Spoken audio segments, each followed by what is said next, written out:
तो प्रोजेक्ट में ही करेंगे आज, थोड़ा सा आज कोड भी लिखेंगे। ई कॉम प्रोजेक्ट यही है। तो जितना बच्चे कल तक करवाया करके देख लिया होगा, कोई इसमें कोड या कुछ ऐसी चीज तो नहीं। ठीक, आज हम शुरू करेंगे। ये सारा क्लोज किया। एक, अब सबसे पहले हमने मॉडल बनाने। एक तो हमारा जो है ये बुक शॉपिंग का प्रोजेक्ट है, इसमें किस चीज की शॉपिंग होगी। एक, कल को आप किसी तरह के भी ई-कॉमर्स में आप इसे कन्वर्ट कर सकते हैं। तो बुक शॉपिंग में पहले हम दो मास्टर टेबल बनाएंगे। एक का नाम होगा कैटेगरी, एक का नाम होगा कवर टाइप। एक का नाम होगा कैटेगरी और एक का नाम होगा कवर टाइप। कैटेगरी बुक की कैटेगरी, स्पोर्ट्स बुक है, कॉमेडी बुक है, कौन सी है। और कवर टाइप हार्ड कवर है या सॉफ्ट कवर है।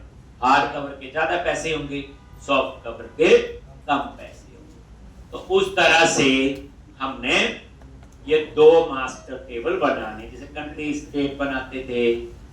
आप क्या करो, तो एक मॉडल बनाने के लिए हमने मॉडल्स प्रोजेक्ट बनाया। अब इस मॉडल्स पे ही राइट क्लिक करके ऐड क्लास, मॉडल वाला जो प्रोजेक्ट है उस पे राइट क्लिक करें। ठीक, राइट क्लिक किया, ऐड क्लास, और उसका नेम दे दिया आपने कैटेगरी। क्या नेम दे दिया? कैटेगरी।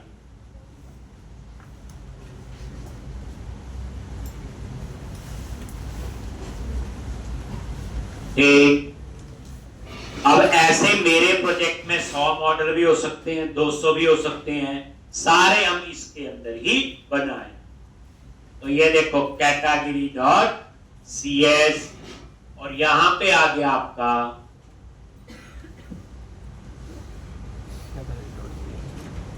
Internal class. तो ये इंटरनल की जगह पब्लिक। क्लास के दो ही एक्सेस मॉडिफायर होते हैं, इंटरनल और पब्लिक। अब इंटरनल और पब्लिक में क्या डिफरेंस है? अगर मैं इसको इंटरनल रहने दूं तो इस क्लास को मैं एक विद इन दिस एप्लीकेशन ही एक्सेस कर सकता हूं, आउटसाइड द एप्लीकेशन एक्सेस नहीं कर सकता।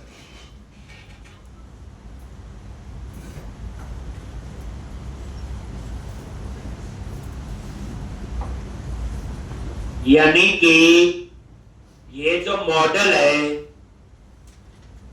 अगर ये इंटरनल है तो मैं इसी क्लास लाइब्रेरी के अंदर यूज कर सकता हूं, outside the class library use नहीं कर सकता। अगर मैं इसको बनाऊंगा पब्लिक, तो इसे आउटसाइड द, वो तो हमें चाहिए, हमने इसकी चीजें किसी और प्रोजेक्ट में यूज करनी है। तो याद रखना, इंटरनल मेंबर का स्कोप कितना होगा? With in the class library. ये पूरा प्रोजेक्ट जो है आउटसाइड द क्लास लाइब्रेरी में यूज नहीं कर सकता। लेकिन अगर पब्लिक है तो मैं आउटसाइड यूज कर सकता, यानी मल्टीपल प्रोजेक्ट में यूज कर सकता हूं। कोई पूछे इंटरनल और पब्लिक में क्या डिफरेंस है, तो जो पब्लिक मेंबर है क्लास जो बनाओगे उसे आप दूसरे प्रोजेक्ट में यूज कर सकते हो, इंटरनल को दूसरे प्रोजेक्ट में यूज नहीं। ठीक, अब यहां पे आ जाओ, दो मेंबर लेने हैं, एक आईडी और एक नेम। तो प्रॉप और ये आईडी, अब इसको ऑटोमेटिकली क्या बना लेगा? ये प्राइमरी की और ऑटो इंक्रीमेंट। इसी तरह दूसरा है कैटेगरी का नेम। अब कैटेगरी का नेम नल नहीं हो सकता, तो यहां पे लगा दिया रिक्वायर। तो ये मॉडल आपका बन गया कैटेगरी के लिए, कैटेगरी आईडी और कैटेगरी नेम। और ये बुक की कैटेगरी है, तो यहां पे कैटेगरी होगी स्पोर्ट्स की बुक है, कॉमेडी बुक है, या किस टाइप की कंप्यूटर की बुक है, या कौन सी। ऐसे ही दूसरा मॉडल बनेगा फिर कवर टाइप। अब कवर टाइप में क्या होगा, कवर टाइप आईडी और cover type name. Hard cover या सॉफ्ट कवर। हार्ड कवर है तो पैसे ज्यादा लगेंगे, सॉफ्ट कवर है तो पैसे कम लगेंगे। ये बड़ा इंपॉर्टेंट कंसेप्ट होता है डाटाबेस डिजाइन बच्चे, जहां पे एक फ्रेशर बच्चा मार खाता है। वो ये बता दे ये 100 टेबल बनाने, हम एकदम बना देंगे, और बनने कौन सी है वो हमारे लिए थोड़ा सा चैलेंज होता है। कभी थोड़ा थोड़ा आइडिया तो हो रहा होगा, ठीक, अभी और प्रोजेक्ट बनाएंगे तो और ज्यादा पता चले। अब क्या करो, एक और, तो अब आपको पता चल गया ये मॉडल्स कहां बनने हैं। सारे मॉडल्स पे राइट क्लिक किया, ऐड क्लास, और इसका नाम दे दिया मैंने कवर टाइप।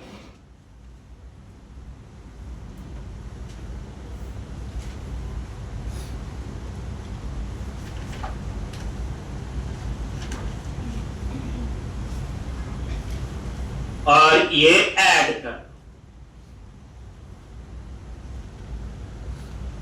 पब्लिक क्लास और कवर टाइप,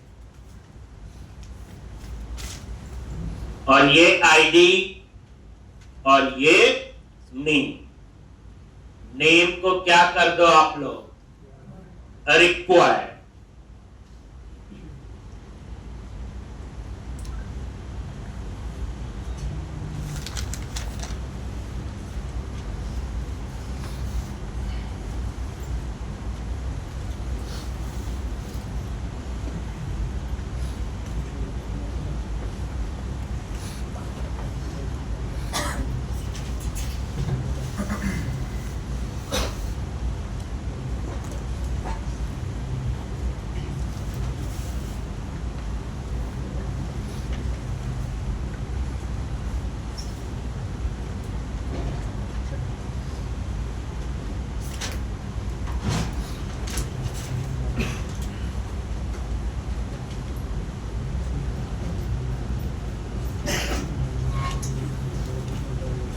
ठीक, तो ये कवर टाइप, ठीक।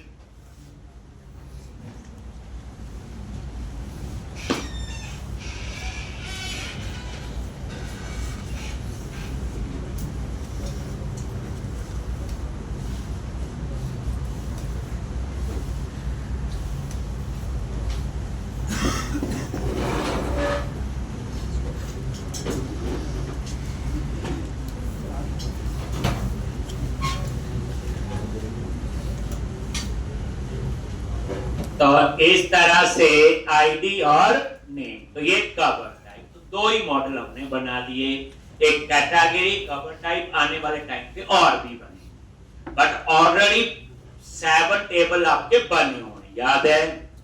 ये 2 और ऐड होंगे, 9 हो जाएंगे। चलो, तो अब ये आपका बन गया मॉडल।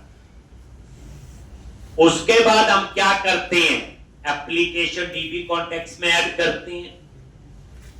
तो अब आ जाओ डेटा एक्सेस वाले प्रोजेक्ट पे, सारा काम तो यहां है, और डेटा फोल्डर पे गई, और यहां एक फाइल है एप्लीकेशन डीबी कॉन्टेक्स्ट। बताइए ये प्रोसेस, एप्लीकेशन डीबी कॉन्टेक्स्ट में आ गई, यहां दोनों मॉडल ऐड कर दो जो टेबल बनाने हैं।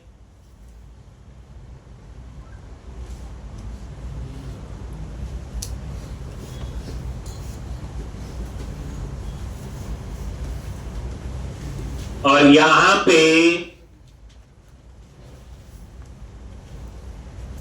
प्रॉप टैब प्रेस किया, डीबी सेट, क्या लिखेंगे, कैटेगरी लो। नहीं आ रहा है ये, देख नहीं आ रहा है, देखो तो आपको क्या करना पड़ेगा, उसका रेफरेंस ऐड करेंगे। अब ये कैटेगरी मॉडल कहां बना हुआ, मॉडल वाले प्रोजेक्ट में। यूज कहां कर रहे, डेटा एक्सेस वाले में, इसमें। तो इसके जो मॉडल वाले प्रोजेक्ट की चीज यहां यूज करनी है। अब क्या करेंगे, ऐड रेफरेंस। तो डेटा एक्सेस पे राइट क्लिक किया, ऐड प्रोजेक्ट रेफरेंस, ठीक, ऐड प्रोजेक्ट रेफरेंस। और यहां कौन सा मॉडल, ये टिक कर लिया, देन ओके, ये ऐड कर, ठीक। अब यहां पे जो पब्लिक मेंबर है वो एक्सेस होंगी, इंटरनल मेंबर होगा तो एक्सेस नहीं होगा। तभी मैंने क्लास को क्या बनाया था, पब्लिक। तो पब्लिक का स्कोप आउटसाइड का प्रोजेक्ट पे हो गया, लेकिन इंटरनल का स्कोप कितना होता है, with in the assembly, with in the class library. याद रखना। अब यहीं से आपको क्लैरिटी होगी, ठीक। अब यहां पे ये ऐड हो गया, ये देखो डेटा एक्सेस पे डबल क्लिक किया प्रोजेक्ट पे, यहां कहीं प्रोजेक्ट रेफरेंस, ये ऐड ठीक हो गया है, लॉन्च। अब आप एप्लीकेशन डीबी कॉन्टेक्स्ट में जाओ और यहां पे ये देखो कैटेगरी आ गया और ये आपका प्रॉपर्टी का नेम, कैटेगरी। ऐसे ही आप एक और बनाओ,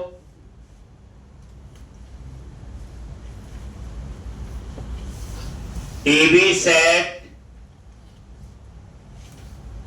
कवर टाइप्स,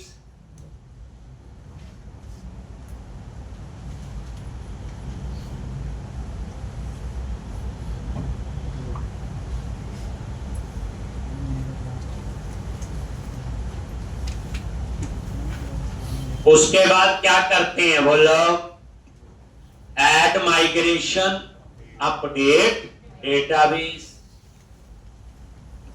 अब ऐसे मैंने अभी 2 मॉडल बनाए, कल को 10 और बनेंगे प्रोजेक्ट में, 25 और बनेंगे।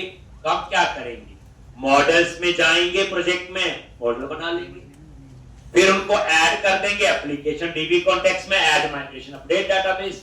अब इसमें तो कोई नहीं, प्रोजेक्ट फ्लो के हिसाब से 2 टेबल हो सकते हैं, 200 भी हो सकते हैं, आपके पूरी बात समझनी है, ठीक। अब आप उसके बाद माइग्रेशन चलाओगे, लेकिन ये माइग्रेशन उसी प्रोजेक्ट पे चलानी जिसमें एप्लीकेशन डीबी कॉन्टेक्स्ट क्लास हो। तो वो हमारी किस पे है, तो टूल्स, नगद, मैनेज नगद packages for solution,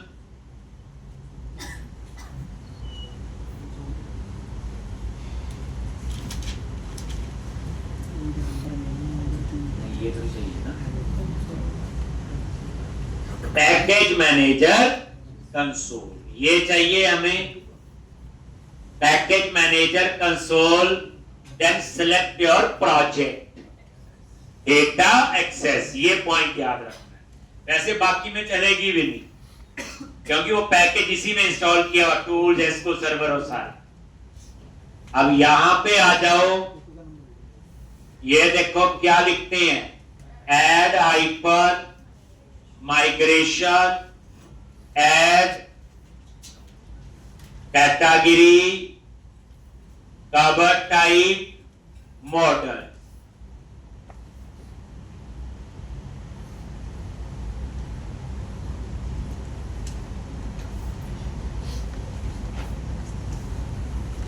add category, cover type, model.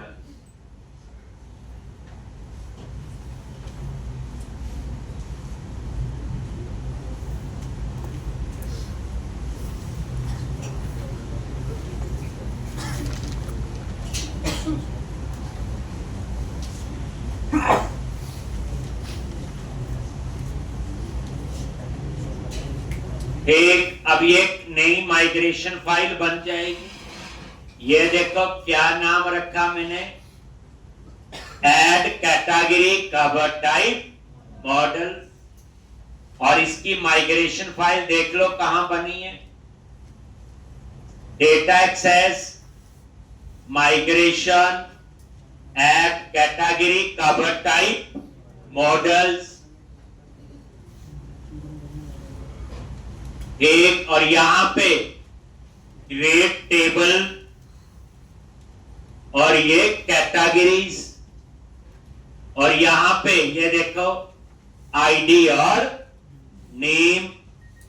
ID को क्या बना हुआ, प्राइमरी की, और ये देख लो नीचे कवर टाइप, और ये देखो आईडी जो है इंटीजर है, नलेबल फॉल्स है, और इसको बनाया हुआ आइडेंटिटी कॉलम। आइडेंटिटी कॉलम का मतलब होता ऑटो इंक्रीमेंट, 1 से स्टार्ट करेगा और स्टेप भी 1 होगा। बस ये 2 बन गए, और ये देख लो ये दोनों फाइल कहां बनी है बच्चे, सॉरी फाइल जो है ये देखो ऐड कैटेगरी का माइग्रेशन फोल्डर में। अब आप क्या करो, update database package manager console, क्या लिखेंगे, update hyphen database.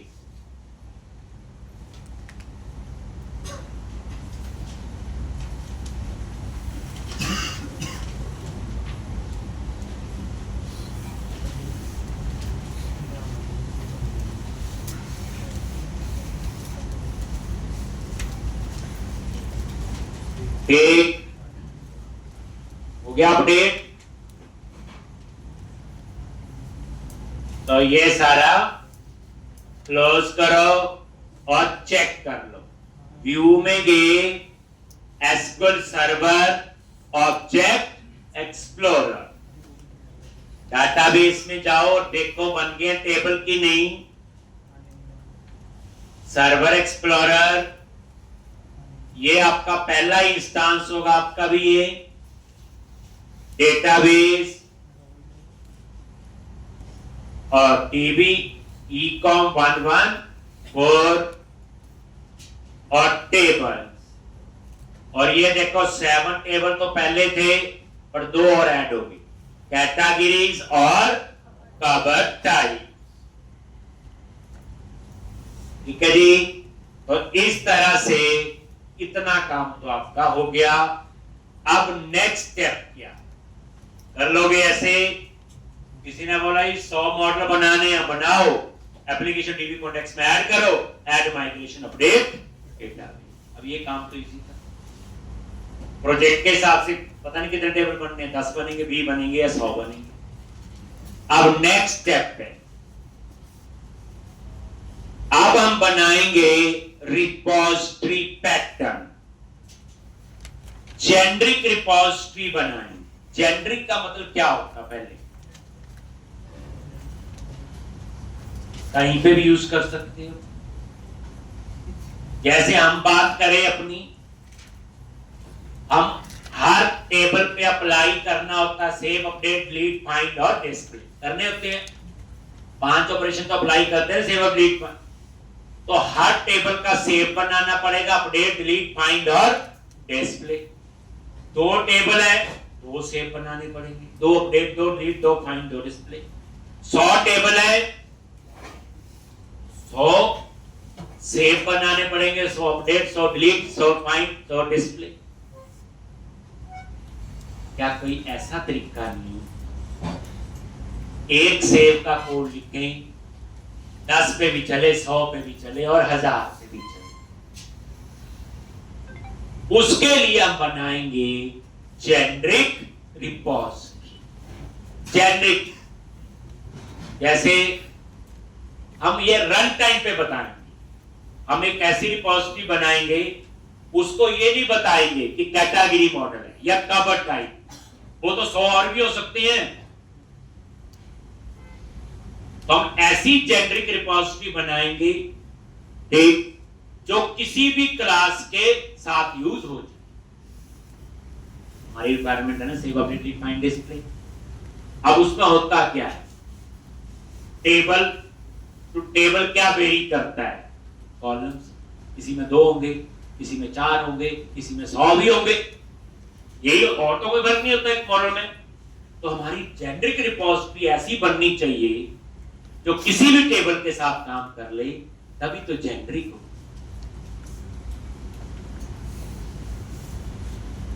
Generic run time पे बताएंगे कि अब ये कैटेगरी के साथ चले, अब ये कवर टाइप के साथ चले, ये प्रोडक्ट के साथ चले, इसके साथ चले। तो अब हम सीखेंगे हाउ टू क्रिएट रिपोजिटरी। इसमें हम यूज करेंगे जेनेरिक रिपोजिटरी। ऐसे ही हम जेनेरिक मेथड बनाएंगे, जैसे सेव है, अगर वो स्पेसिफिक टू टेबल बना तो वो जेनेरिक मेथड नहीं होगा, सिर्फ कैटेगरी के साथ चलेगा जैसे हम पहले बनाते। लेकिन अगर वो सेव किसी भी टेबल के साथ चल जाए तो वो बन जाएगा जेनेरिक मेथड, और क्लास को बोलेंगे जेनेरिक रिपोजिटरी।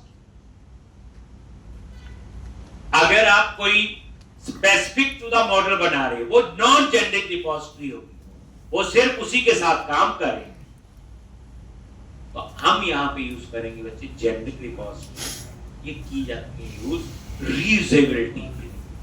अब असल रीयूजेबिलिटी पता चले।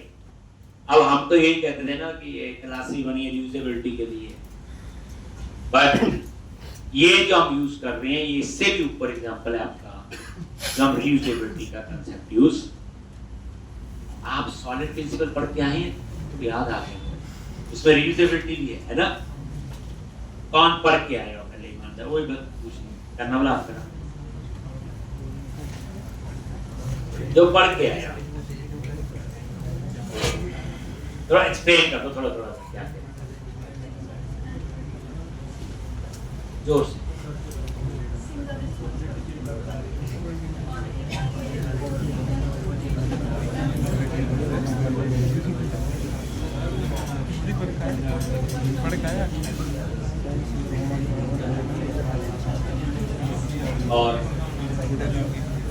और कोई बताओ, चलो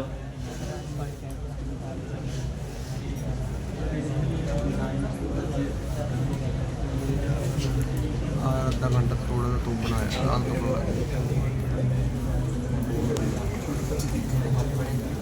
बच्चे पता है कि आप टाइप याद रखना।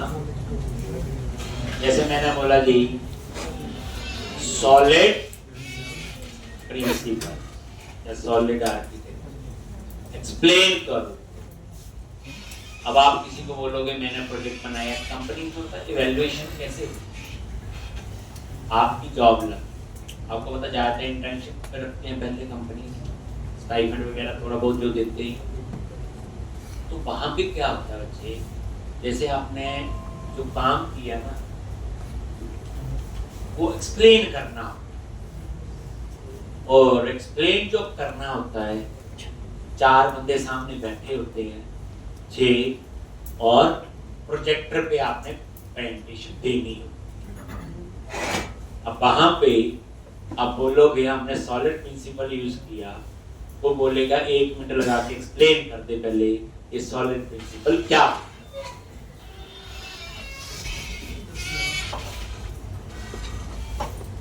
चला मैं छोड़ता हूँ, भूल ना गए हो, मुझे मंडे याद करवाना आप लोग, मंडे तक पढ़ के आना, मैं नहीं पढ़ाना, मैं यूज करवा रहा हूँ।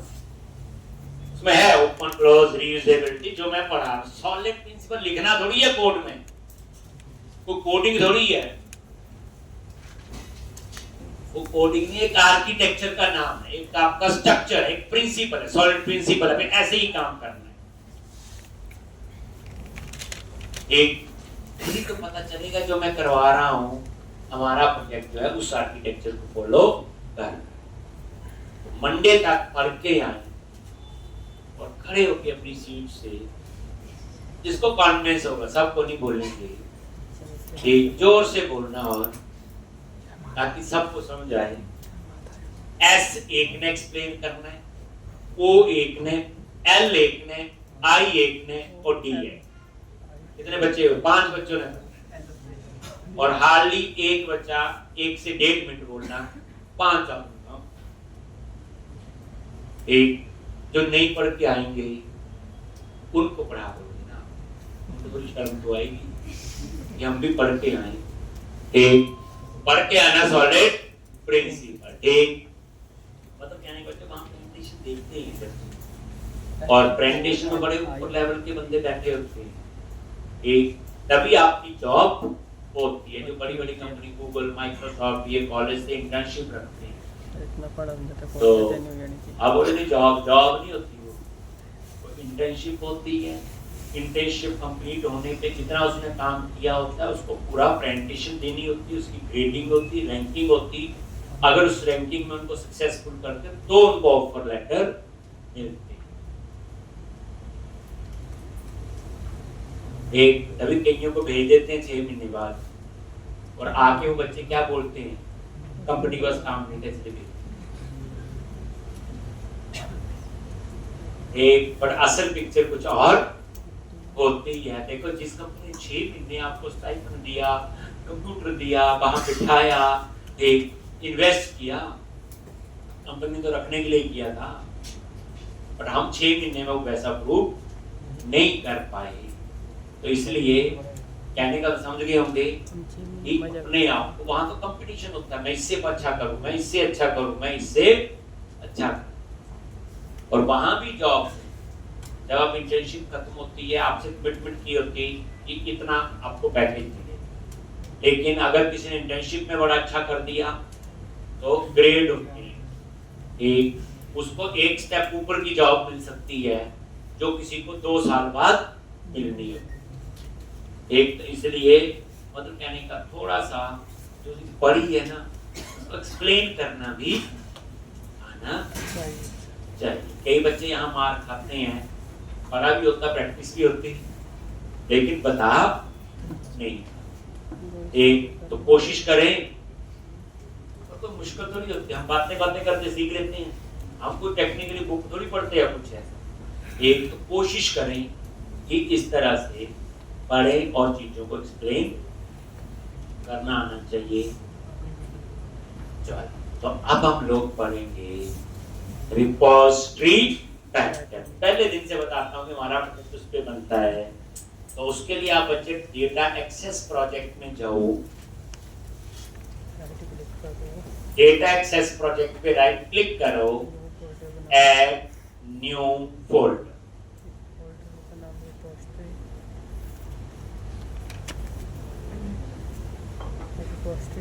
और फोल्डर का नाम है रिपोजिटरी।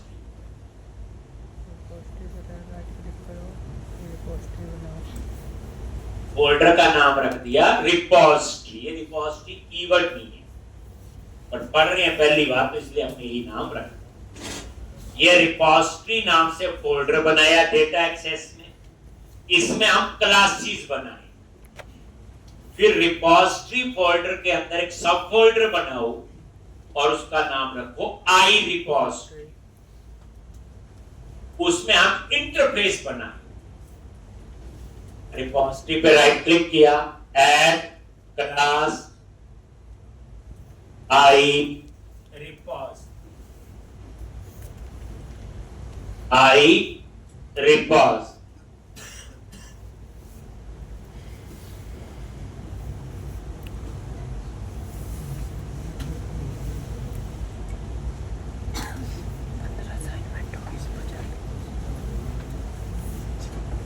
एक, सॉरी ये तो क्लास बना दी, फोल्डर बनाना मुझे सब फोल्डर। रिपोजिटरी पे राइट क्लिक किया, ऐड न्यू फोल्डर और उसका नाम होगा आई रिपोजिटरी। तो डेटा एक्सेस के अंदर 2 फोल्डर बने, मेन फोल्डर बना रिपोजिटरी और उसके अंदर सब फोल्डर बना आपका आई रिपोजिटरी।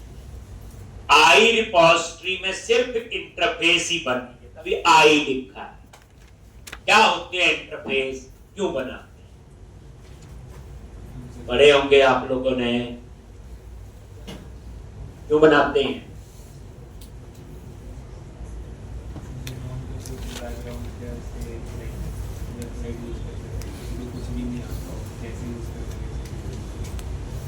ये वो इंटरफेस नहीं है, ये इंटरफेस जावा में होते हैं, क्लासेज होती हैं, इंटरफेस होते हैं। अभी देखो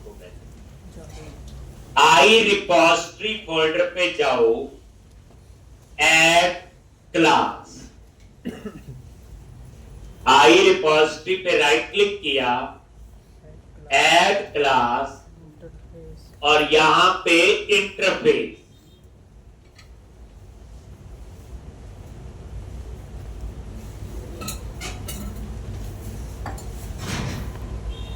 और इंटरफेस का नेम है आई रिपोजिटरी,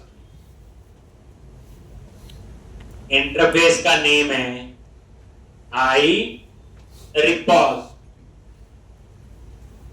यहां चूज किया बच्चे इंटरफेस, ये ऊपर, और यहां पे आ गया आई रिपोजिटरी। ऐड करो,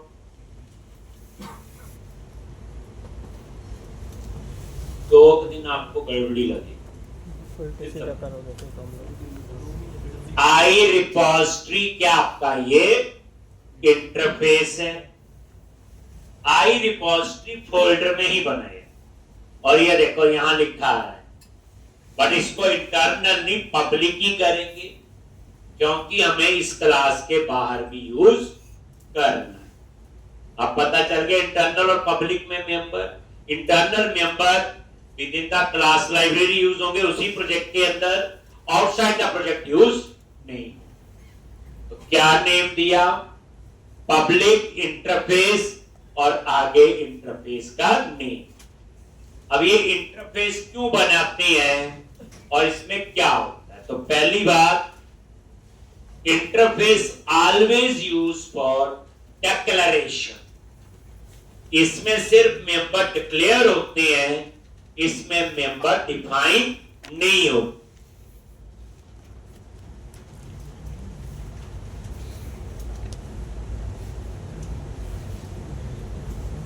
इसमें सिर्फ मेंबर डिक्लेयर होते हैं, इसमें मेंबर डिफाइन नहीं हो।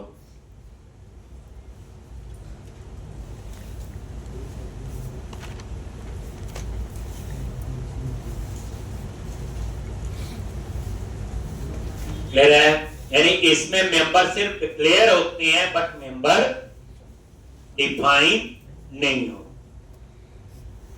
सिर्फ ये डिक्लेरेशन होती है, इसमें डेफिनेशन नहीं हो।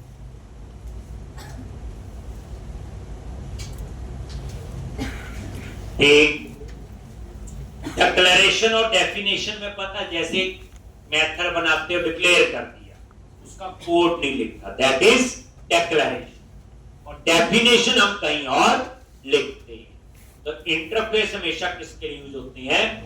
Declaration. Next, we can implement multiple interface in single class.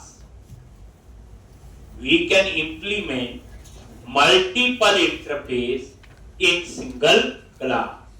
हम एक क्लास के अंदर एक से ज्यादा इंटरफेस इंप्लीमेंट कर सकते हैं। अब क्वेश्चन है, हम क्लास तो एक ही इनहेरिट कर सकते हैं, बताया हुआ सी शार्प में, जावा में एक ही क्लास इनहेरिट हो सकती, मल्टीपल क्लासेस तो इनहेरिट नहीं हो सकती, बट इंटरफेस हम मल्टीपल इंप्लीमेंट कर सकते हैं इन सिंगल क्लास।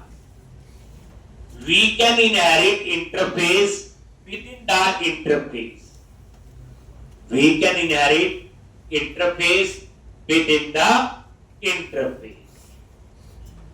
हम इंटरफेस के अंदर चाहें तो इंटरफेस को इनहेरिट भी कर सकते हैं।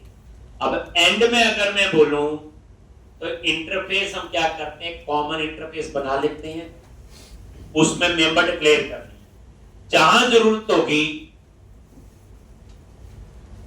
वहां पे हम लोग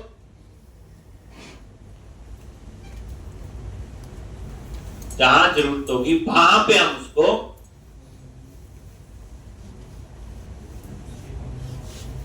इंप्लीमेंट कर लेते हैं। जैसे कॉमन मेंबर बना लिए, डिक्लेयर कर दिए, जहां जरूरत होगी इंटरफेस पे इंप्लीमेंट करेंगे, उनका कोड लिख लेंगे।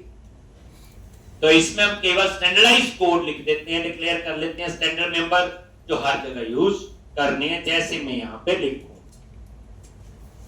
तो ये देख लो, आई रिपोजिटरी आपका इंटरफेस है, ना कि ये क्लास, इसका कोई ऑब्जेक्ट नहीं बनता। एक अब क्वेश्चन है कि ये आई रिपोजिटरी जो इंटरफेस है ये किस मॉडल के साथ यूज होगा, कैटेगरी के साथ या कवर टाइप के साथ? हम तो चाहते हैं किसी के साथ भी यूज हो, तो उसके लिए मैंने यहां लिख दिया टी। कई बार एक्चुअल करते थे टाइप लिखा आता था, ये वही है। टी कोई कीवर्ड नहीं है, वेरिएबल है, कुछ और नाम भी हो सकता है। टी बोले तो टाइप। ठीक, अब ये टी में अगर कैटेगरी के साथ यूज होगा तो कैटेगरी क्लास होगी, कवर टाइप के साथ होगा तो कवर टाइप कोई और होगी तो उसके साथ। और उसके बाद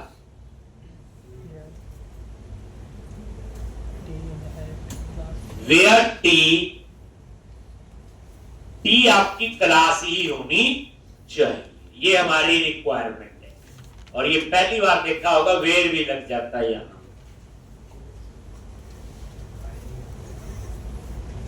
ये बिल्कुल बच्चे, कंपनी में 4-5 साल वाला बंदा काम कर रहा है और उसने रिपोजिटरी बनानी शुरू की, प्रोजेक्ट का आर्किटेक्चर वो भी ऐसा ही फॉलो करना, तभी थोड़ा सा जोर लगेगा।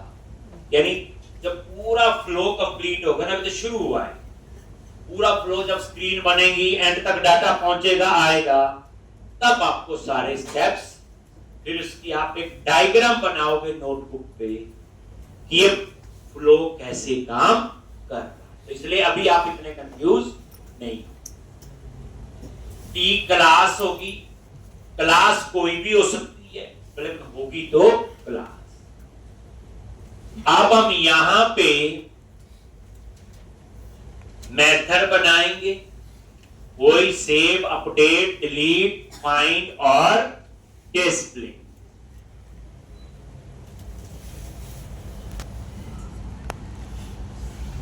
तो यहां पे एक मेथड बनेगा आपका गेट ऑल, जो किसके लिए होगा, डिस्प्ले के लिए। एक बनेगा ऐड, सेव के लिए। एक होगा अपडेट, अपडेट के लिए। एक होगा डिलीट। ऐसे ही एक फाइंड भी बना ले। तो सबसे पहले देखो, वॉइड और ऐड,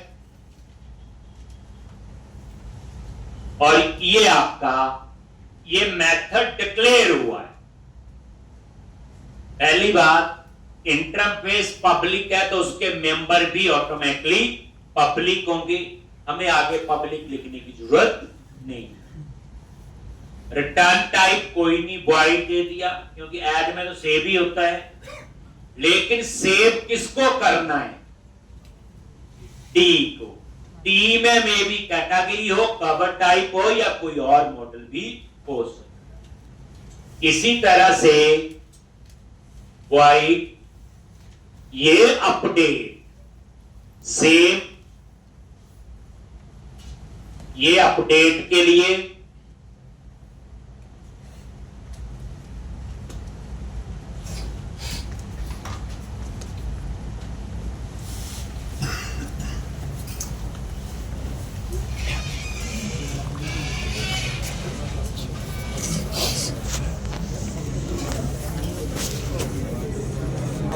पढ़ा एंगुलर पढ़ा ना, मुझे तब लग रहा है तो ऐड,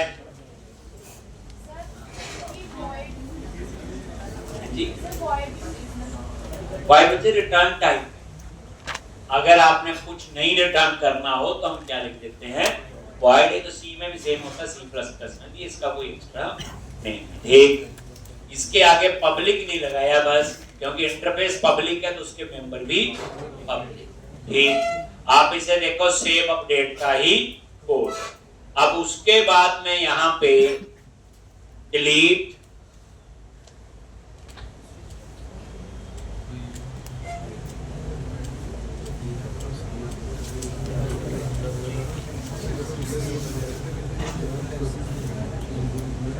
तो यहां पे एक ये आपका डिलीट, तो ये मैंने इसका नेम रख दिया डिलीट, या इसको रिमूव रख देता हूं, कुछ भी रख सकते हो।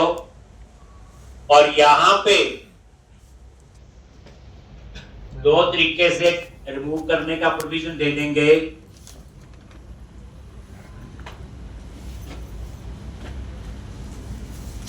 ठीक, और यहां पे आईडी से ये ओवरलोड हो गया। क्या हो गया, ये overload, same name with different parameter. ठीक, अब ये रिमूव काम वही है, कई बार हम ऑब्जेक्ट पास कर देंगे, कई बार हम आईडी पास कर देंगे। इसी तरह से एक है आपका रिमूव रेंज। ठीक, इसमें हम क्या करेंगे, कलेक्शन, एक से ज्यादा रिकॉर्ड। ठीक, तो आई इनम्बरेबल इस तरह से रिमूव रेंज हो गया। जैसे 100 रिकॉर्ड इकट्ठे रिमूव करने हैं, दैट इज रिमूव रेंज, लेकिन उसमें फिर कलेक्शन पास करनी पड़े। एक का तो हो गया ये, तो ये रिमूव रेंज। तो ये ऐड, अपडेट, रिमूव और रिमूव रेंज।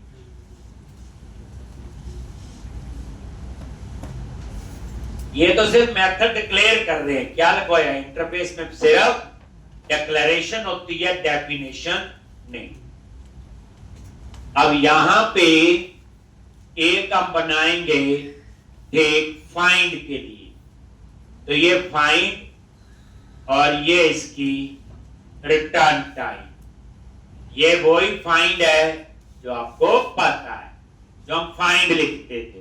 अब फाइंड तो रिटर्न करता है, तो मैंने क्या किया, टी रिटर्न करवा दिया। अब टी क्या होगा, कैटेगरी में भी कवर टाइम। ये जेनरिक रिपोजिटरी बन रही है, यहां कहीं नहीं लिखा कि ये टेबल, अगर ये चीज लिखती तो जेनरिक नहीं। यानी हमें, आप खुद सोचो, हम पूरे प्रोजेक्ट का बेस जो है वो एक बार ही बनाना नहीं, जोर लगेगा थोड़ा सा। ठीक, एक बार बन गया फिर उसके बाद तो यूज ही कर, क्योंकि जब जेनरिक चीज बनानी होती है, ठीक, जब कोई क्लाइंट कहता है ना ये प्रोजेक्ट मेरी रिक्वायरमेंट के हिसाब से ऐसे चाहिए, वो बनाना आसान होता है, क्लाइंट की रिक्वायरमेंट होती है बना देते हैं। लेकिन जब ऐसा आता है कि नहीं प्रोडक्ट बनाना है जो सब ने यूज करना है, अब मेरी रिक्वायरमेंट कुछ और है, आपकी कुछ और, किसी और की, तो उस केस में तो ये वही है।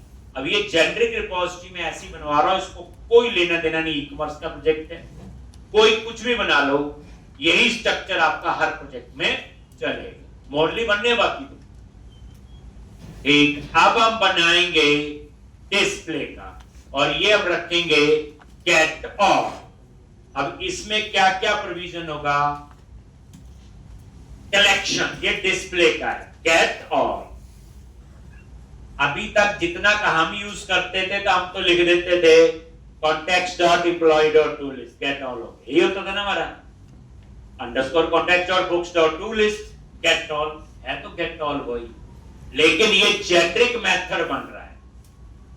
अब इसमें कई केसेस आपको सोचने हैं। देखो, हमें तो डिस्प्ले का जितना हम पढ़ते हम लिखते हैं context.books.toList हो गया, context.employee.toList हो गया, लेकिन ये फिल्टर कंडीशन लग सकती है। जैसे आपको बोला जाए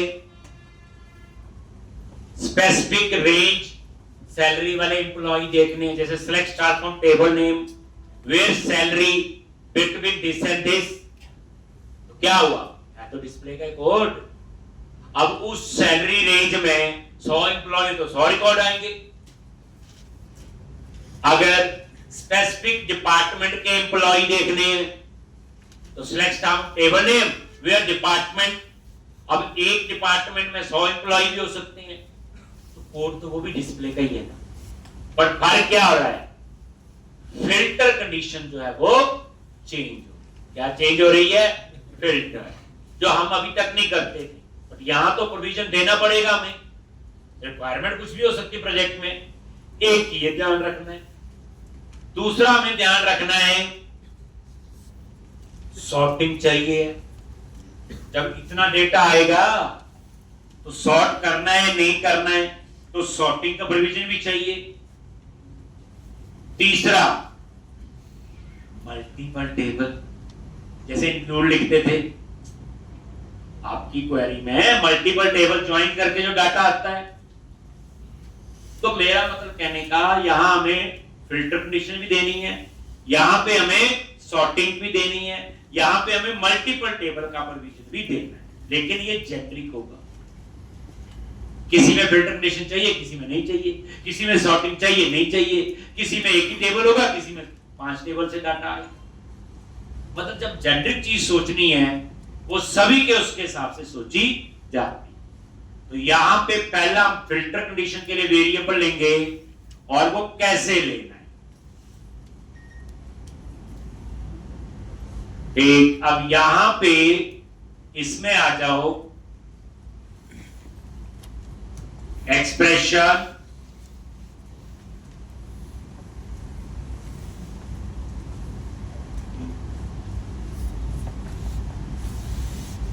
और ये नेम दे दिया फिल्टर, और अगर इसमें कुछ भी ना दो तो नल। ये पहला पैरामीटर।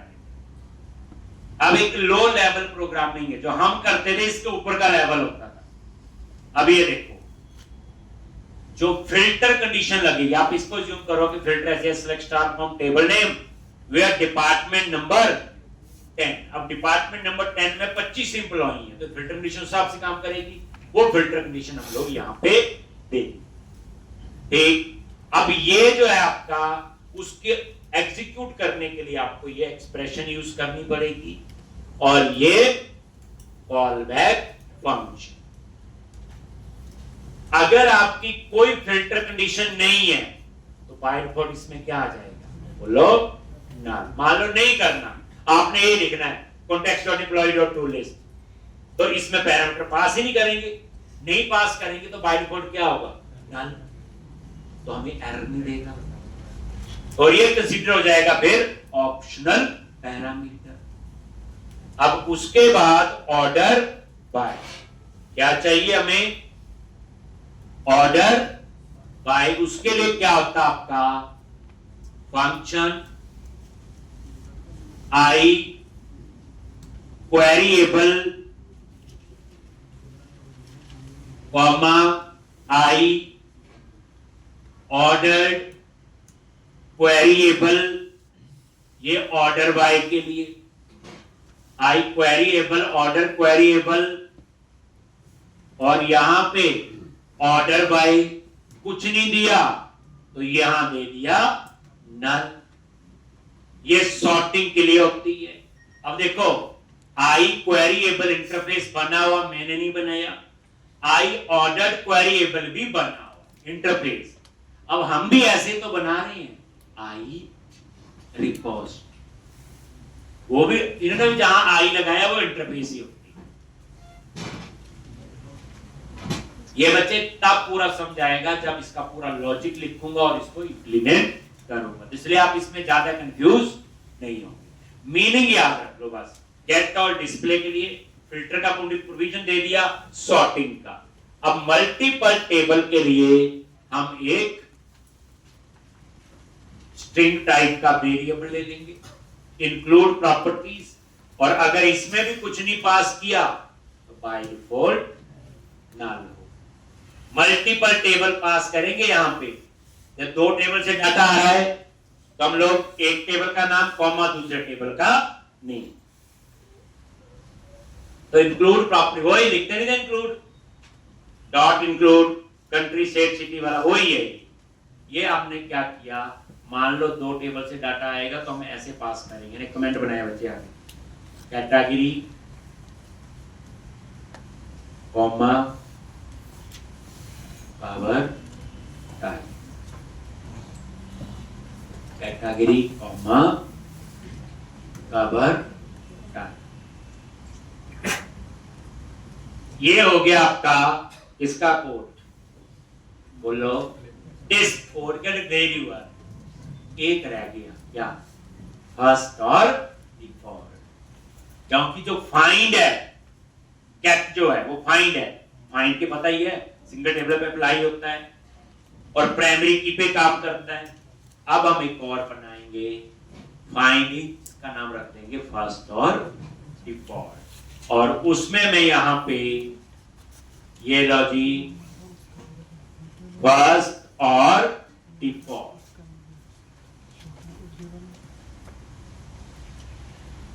फर्स्ट और डिफॉल्ट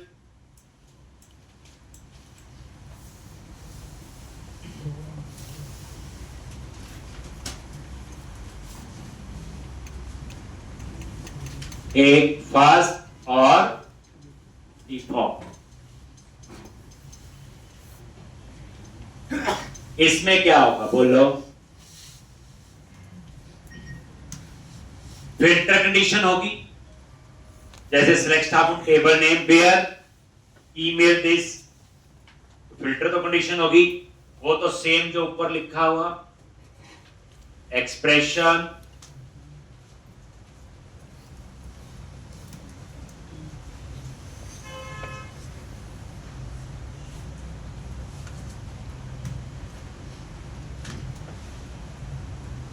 फिल्टर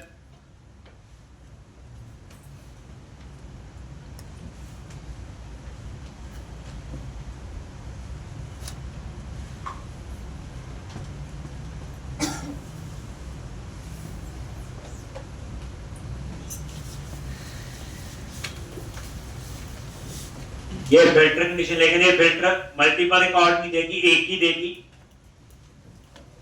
दूसरा ऑर्डर बाय चाहिए है कि नहीं, यहां तो चाहिए नहीं, क्योंकि इसका रिजल्ट क्या होगा, एक ही रो होगा, उसको क्या सॉर्ट करेंगे उसकी तो हमें जरूरत नहीं है। तीसरा मल्टीपल टेबल, तभी तो फर्स्ट और डिफॉल्ट यूज करते थे, याद कर लो। और ये तो फर्स्ट और डिफॉल्ट में सिर्फ दो ही, फिल्टर कंडीशन और मल्टीपल टेबल। सिंगल टेबल होगा तो गेट काम करेगा, प्राइमरी की पे पता ही है, वो फाइंड वाला ही काम हो गया। तो अभी मैंने ये एक इंटरफेस बनाया और उसका नाम है आई रिपोज, उसमें सिर्फ मेंबर डिक्लेयर किए हैं, उसमें सेव भी है, अपडेट भी है, डिलीट भी है, डिस्प्ले भी है और फाइंड भी है। मंडे को इन सभी मेंबर्स को डिफाइन करने का कोड लिखना शुरू करें। ठीक, तो ये कोड अभी समझना ही है, कुछ करना नहीं। और याद रख लो जो हम तैयार कर रहे हैं